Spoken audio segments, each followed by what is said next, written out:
Hello प्यारे साथियों, स्वागत है आज की इस वीडियो में। और यह वीडियो फिजिक्स का बहुत ही प्यारा चैप्टर है जिसका नाम कूलाम का नियम और विद्युत क्षेत्र है। और हमारी पूरी कोशिश रहेगी कि इस वीडियो में आपके पूरे से पूरे कॉन्सेप्ट अच्छी तरह से क्लियर हो जाएं। चैप्टर में जो सबसे ज़्यादा इम्पॉर्टेंट है वो अक्षीय स्थिति में तीव्रता और निरक्षीय स्थिति में तीव्रता है। लेकिन हम उसके पहले कूलाम का नियम, विद्युत क्षेत्र और विद्युत द्विध्रुव आघूर्ण, इन सब के बारे में जानते हैं। तो आइए हम इसकी बेसिक से स्टार्ट करते हैं। तो हमारे नोट्स से देखिए, पदार्थ का विद्युत में हो जाना आवेशित हो जाना कहलाता है। अगर कोई पदार्थ विद्युत में हो गया है तो वह आवेशित हो जाएगा। सजातीय आवेश एक दूसरे को प्रतिकर्षित करते हैं तथा विजातीय आवेश एक दूसरे को आकर्षित आकर्षित करते हैं।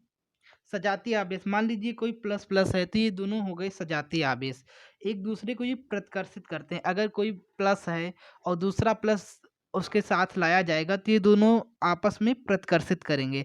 अगर विजातीय आवेश, जैसे प्लस है और माइनस है, अगर इन दोनों को एक दूसरे के पास लाया जाएगा तो वो आकर्षित करते हैं। इसी तरह किसी वस्तु का धनावेशित हो जाना इलेक्ट्रॉनों की कमी को दिखाता है। इस तरह तो लिखा है कि धनावेशित हो जाना, तो धनावेशित हो जाना का मतलब ये नहीं हुआ कि इलेक्ट्रॉनों की अधिकता हुई।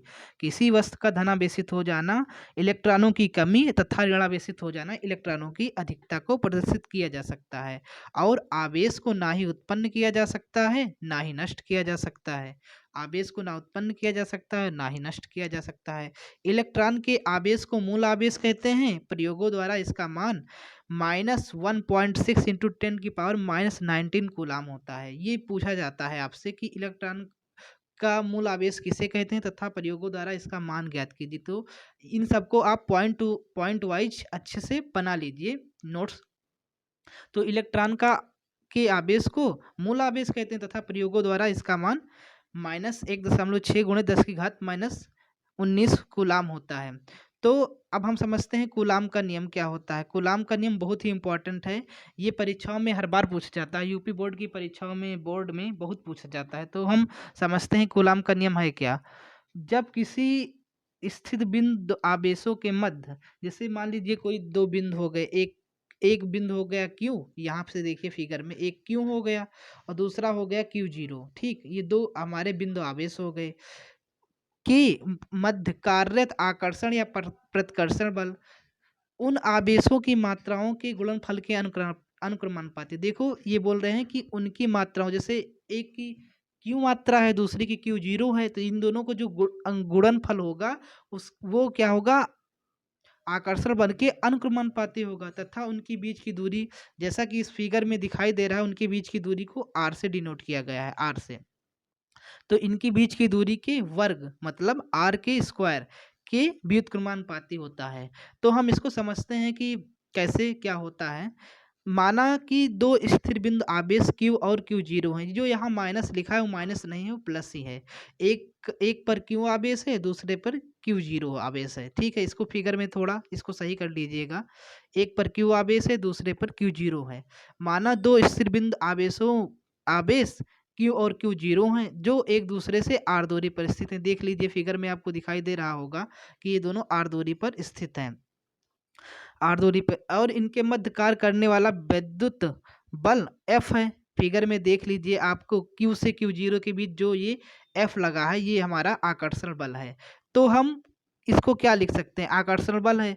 तो हम पहली कंडीशन के अनुसार F अनुक्रमानुपाती Q एंड Q0, यहाँ से देखिए Q एंड Q0, क्योंकि बताया है कि उनकी आवेशों के मात्राओं के गुणनफल के अनुक्रमानुपाती होता है। तो पहली कंडीशन के अनुसार F अनुक्रमानुपाती Q एंड Q0, इसको इक्वेशन फर्स्ट मान लेते हैं। इसी तरह बोला है कि बताया गया है कि उसका जो आकर्षण बल होता है उसके बीच की दूरी के वर्ग के व्युत्क्रमानुपाती होता है। इसकी दूरी r है, r का वर्ग हो जाएगा, और उसके बाद उसका व्युत्क्रमानुपाती मतलब 1/r। तो इसको भी हम इक्वेशन 2 मान लेते हैं। तो इक्वेशन 1 और इक्वेशन 2 हम आराम से मान लिए। इसके बाद आगे चलते हैं हम। अब हम समीकरण 1 और 2 से क्या करते हैं, समीकरण 1 और 2 देखो, इसके दोनों के LHS बराबर है। देख लीजिए दोनों में F है। समीकरण 1 और 2 के दोनों पक्षों में दोनों तरफ F है, तो F हमारा हो जाएगा, जब दोनों तरफ LHS बराबर है तो RHS भी बराबर ही होंगे। तो फाइनली हम ये कह सकते हैं कि जो F है QQ0 और R स्क्वायर को हम समीकरण 1 और 2 से हम इसको इस तरह से लिख सकते हैं, F समानुपाती QQ0 अपान R स्क्वायर।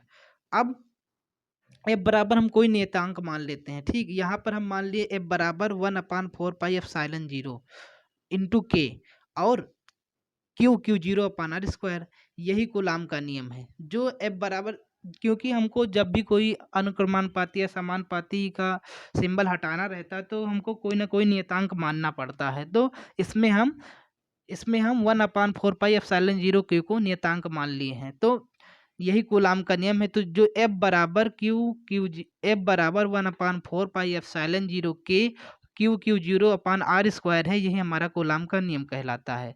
और जहाँ पे 1/4 पाई एप्सिलॉन 0 के एक नियतांक है।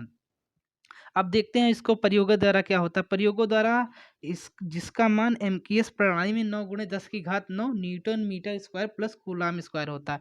ये आप बहुत ध्यान से समझ लीजिए, बार बार पूछा जाता है और सभी का गलत हो जाता है, क्योंकि प्रयोगों द्वारा इसका पहली बात तो इसका एक्सपेरिमेंट किया गया तो उसमें निकाला गया है इसका मान। और एमकेएस पद्धति में, ये पद्धति भी सीजीएस नहीं, एमकेएस पद्धति में, और इसका मान कितना होता है 9 × 10⁹ न्यूटन मीटर स्क्वायर प्रति कूलाम स्क्वायर। इसकी यूनिट जरूर ध्यान दीजिए, न्यूटन मीटर स्क्वायर प्रति कूलाम स्क्वायर। तो हम इस तरह से कूलाम के नियम के बारे में अच्छे से समझ लिए। अब हम आगे चलते हैं कि देखिए नियतांक में 1/4 पाई एप्सिलॉन 0 आ गया, तो एप्सिलॉन 0 क्या होता है, तो एप्सिलॉन 0 के बारे में हम समझते हैं। एप्सिलॉन 0 क्या होता है, इसे निर्वात या वायु की वैद्युतशीलता कहते हैं। एप्सिलॉन 0 को हम निर्वात या वैद्युत निर्वात या वायु की वैद्युतशीलता कहते हैं, ठीक है। प्रयोगों द्वारा इसका मान 8.85 × 10⁻⁻ कूलाम स्क्वायर बटे न्यूटन मीटर स्क्वायर होता है। यूनिट जरूर देखिएगा, मान के साथ साथ यूनिट जरूर देखिएगा, कि देखिए जो F है उसका मान है न्यूटन मीटर स्क्वायर प्रति कूलाम स्क्वायर, लेकिन जो एप्सिलॉन 0 है उसका मान कूलाम स्क्वायर बटे न्यूटन मीटर स्क्वायर, इसका उल्टा हो गया और इसका मान होता है 8.85 × 10⁻12। अब के, यहाँ पे के भी तो है, 1/4 पाई एप्सिलॉन 0 में के है। के को क्या कहते हैं, के को हम माध्यम का परावैद्युतांक कहते हैं। जो माध्यम हम मानते हैं उसका हम परावैद्युतांक कोई ना कोई मानते हैं, तो वही हमारा के होता है, जिसका सभी माध्यमों में लमसम मान 1 के बराबर होता है। अब पूछेगा परावैद्युतांक किस माध्यम का परावैद्युतांक किसे कहते हैं, और उसका मान भी लिखिए, तो आप लिख देंगे के, इसे माध्यम का परावैद्युतांक कहते हैं, और लगभग सभी माध्यमों में इसका मान 1 होता है। आपको ये अच्छे से समझ में आया होगा कि और एप्सिलॉन 0 और 1 और कूलाम का नियम, ये तीनों अच्छे से आपको समझ में आया होगा, और मेरी पूरी पूरी कोशिश रहेगी कि आपको पूरे से अच्छी तरह समझ में आए। अब हम पढ़ते हैं वैद्युत क्षेत्र के बारे में, कि वैद्युत क्षेत्र क्या होता है। किसी आवेश समुदाय के चारों ओर का वह क्षेत्र जिसमें कोई रखा परीक्षण आवेश विद्युत बल का अनुभव करे। जैसे मान लीजिए कोई कोई आवेश समुदाय है, ठीक है। ये मान लीजिए कोई आवेश समुदाय है और इसमें रखा ये कोई परीक्षण आवेश रखा गया है। तो जब ये परीक्षण आवेश विद्युत बल का अनुभव करता है तो वही वैद्युत क्षेत्र कहलाता है। कि मतलब कोई आवेश समुदाय है, उसके चारों ओर का वह क्षेत्र जिसमें रखा कोई परीक्षण आवेश, जिसमें कोई परीक्षण आवेश रखा गया हो, तो अगर वो वैद्युत बल का अनुभव करता है तो वो वही जो वैद्युत बल का अनुभव करता है उसी को हम, उसके चारों ओर के जो क्षेत्र को ही हम वैद्युत क्षेत्र कहते हैं। तो इसकी डिफिनीशन होती है, किसी आवेश समुदाय के चारों ओर का वह क्षेत्र जिसमें रखा कोई परीक्षण आवेश वैद्युत बल का अनुभव करता है उसे वैद्युत क्षेत्र कहलाते हैं। आप 1 से 2 बार ऐसे पढ़िएगा, इतनी इजी वे में हमने अपने नोट्स में लिखा है कि आपको अच्छे से याद हो जाएगा। आप यही 2-3 बार पढ़ लीजिए। किसी आवेश समुदाय के चारों ओर का वह क्षेत्र जिसमें रखा कोई परीक्षण आवेश विद्युत बल का अनुभव करता है उसे वैद्युत क्षेत्र कहते हैं। इसको एक फिगर की तरह से समझ लेते हैं कि जिससे यहाँ पे कोई एक आवेश समुदाय हो गए, इसके बीच में कोई आवेश रखा हुआ है, तो जब ये विद्युत बल का अनुभव करने लगे तो वही तुम आपका विद्युत क्षेत्र होता है। आप समझते हैं कि विद्युत बल रेखाएं किसे कहते हैं। विद्युत बल रेखाएं क्या होती है, electric line electric line of force, विद्युत बल रेखाएं। तो इसमें लिखा है वैद्युत क्षेत्र में खींची गई वो काल्पनिक एवं निष्कोण वक्र रेखाएं जो अपना अविरल प्रदर्शन करती हैं। अविरल प्रदर्शन करने मतलब एक तरफ पॉजिटिव चार्ज है, दूसरी तरफ निगेटिव चार्ज है। तो ये देखो यहाँ से यहाँ जा रही हैं, यहाँ से यहाँ जा रही हैं, यहाँ से यहाँ जा रही हैं, ये कंटिन्यू जा रही हैं, ऐसे देखिए। तो वही कहा गया है कि वैद्युत क्षेत्र में खींची गई वो काल्पनिक और निष्कोण वक्र रेखाएं जो अपना अविरल प्रदर्शित करती हैं उसे हम वैद्युत बल रेखाएं कहते हैं, वैद्युत बल रेखाएं कहते हैं। अब पूछता है क्वेश्चन, बार बार बोर्ड में यही पूछता है कि वैद्युत बल रेखाएं किसे कहते हैं तथा उनकी विशेषताओं को लिखिए। तो वैद्युत बल की डिफिनीशन आप यहाँ से लिख लेंगे कि वैद्युत क्षेत्र में खींची गई वो काल्पनिक एवं निष्कोण वक्र रेखाएं जो अपना अविरल प्रदर्शित करती हैं उसे वैद्युत बल रेखाएं कहते हैं। अब आइए जानते हैं कि इन वैद्युत बल की रेखाओं की विशेषताएं क्या होती हैं। विद्युत बल रेखाओं की विशेषताओं को जानने के लिए हम पॉइंट समझते हैं। इन वैद्युत बल रेखाओं के निम्नलिखित गुण हैं, निम्नलिखित विशेषताएं हैं। नंबर 1 क्या है, ये बल रेखाएं सदैव धन ध्रुव से निकलकर ऋण ध्रुव में प्रवेश करती हैं। आप फिगर से देख रहे हैं, ये धन ध्रुव से निकली और ऋण ध्रुव में प्रवेश की। ठीक, ये धन ध्रुव है, धन ध्रुव से निकलकर ऋण ध्रुव में प्रवेश की।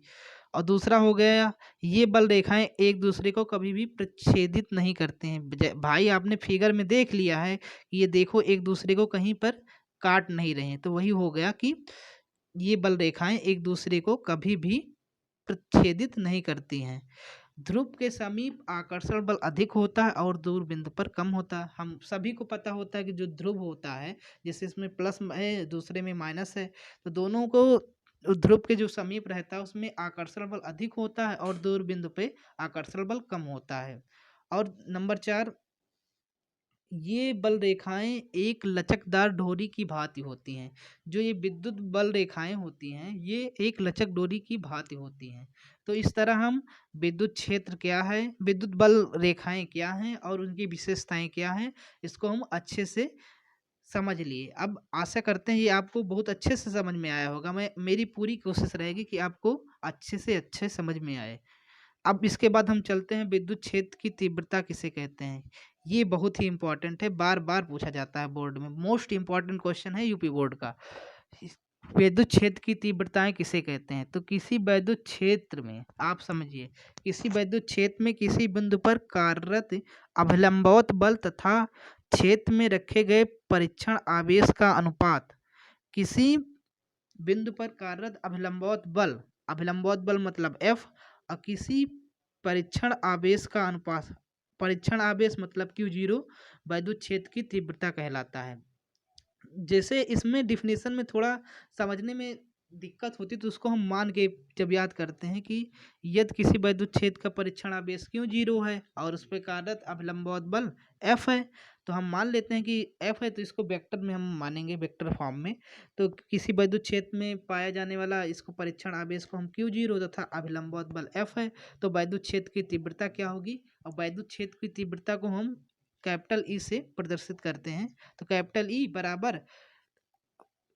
बराबर F अपान Q0। तो वैद्युत क्षेत्र की तीव्रता यहाँ से हो जाएगी E बराबर F अपान Q0। अब पूछते हैं वैद्युत क्षेत्र की तीव्रता किसे कहते हैं, तो आप यहाँ से अच्छे से इसको बता सकते हैं। अब पूछते हैं इसका मात्रक क्या होता है, तो मात्रक रटने की जरूरत नहीं है, मात्रक को आप अच्छे से समझिए। जिससे सूत्र पता है तो आप मात्रक निकाल लीजिए। अब E का मात्रक वैद्युत क्षेत्र की तीव्रता का मात्रक बराबर F का मात्रक अपान Q0 का मात्रक। अब F होता है क्या, बल होता है आपका, बल का मात्रक न्यूटन और Q0 का मात्रक कूलाम, न्यूटन प्रति कूलाम। तो हम वैद्युत क्षेत्र की तीव्रता का मात्रक क्या हो गया, न्यूटन प्रति कूलाम।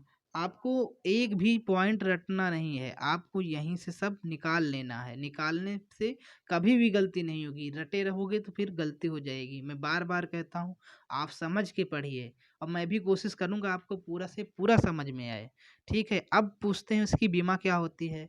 तो F की बीमा बराबर हो जाएगा, E की बीमा बराबर हो जाएगा F की बीमा अपान Q0 की बीमा। तो F की बीमा क्या होगी, F बराबर होता है जैसे F होता है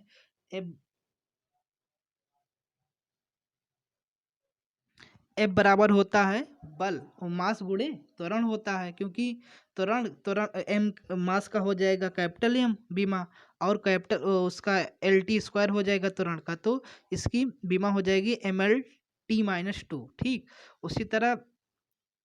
उसी तरह हम क्यू की बीमा, क्यू बराबर IT होता है, IT मतलब आई से एम्पियर, एम्पियर का ए हो जाएगा, और क्यू टी, टी मतलब होता है टेम्परेचर, तो इसका कैपिटल टी हो जाएगा। तो अब हम इस तरह क्यू की बीमा, अब इसको ऊपर ला लेते हैं, तो MLT-3A-1 हो जाएगा। तो इसकी जब बीमा हो गई MLT-3A-1 हो जाएगी। तो वैद्युत क्षेत्र की तीव्रता किसे कहते हैं, उसका मात्रक तथा बीमा लिखिए। तो आप यहाँ से स्टार्ट करेंगे वैद्युत क्षेत्र की तीव्रता से।